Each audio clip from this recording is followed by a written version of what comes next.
Please subscribe, like, and share!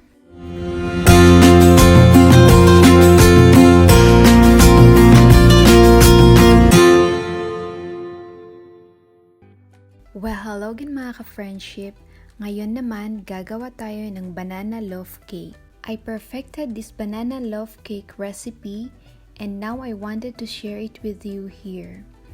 It is fluffy, moist, and infused with sweet banana flavor and beloved by most toddlers and adults alike. And mga ka-beauties, yung recipe na ito is very flexible.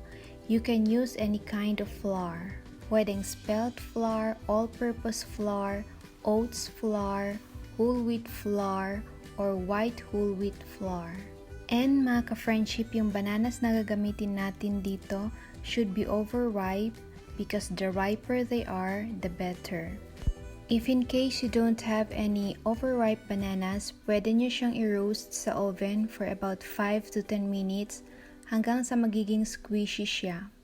Okay, so let's start the process. So una guys, syempre balatan muna natin yung dalawang bananas na overripe.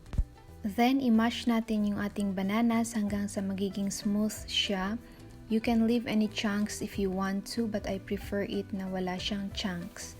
Now we can add in our egg and mix it very well hanggang sa ma-incorporate siya sa ating banana.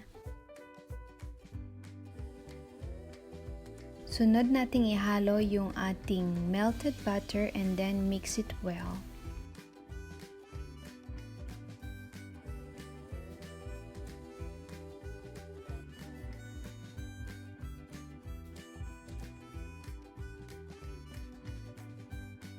Sunod-sunod na nating ihalo yung ating ibang ingredients gaya ng yogurt, walnuts, and yung ating sugar, but mixing it in between.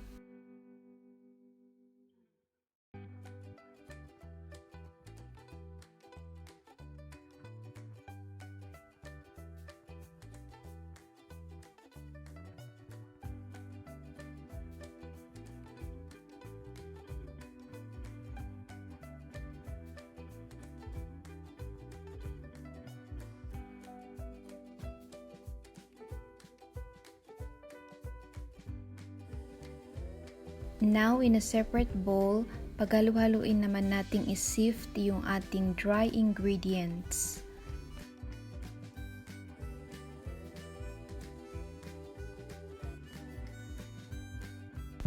Okay, so parehas nang ready yung ating wet ingredients and dry ingredients. So ngayon naman, i-pour natin ngayon yung ating wet ingredients sa dry ingredients and then combining it very well.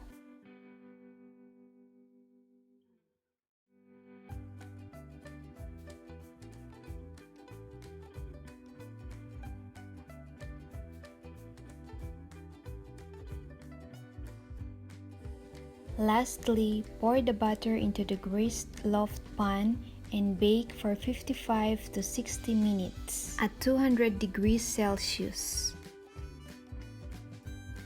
And here's our ultra moist and flavorful banana loaf cake. Delish!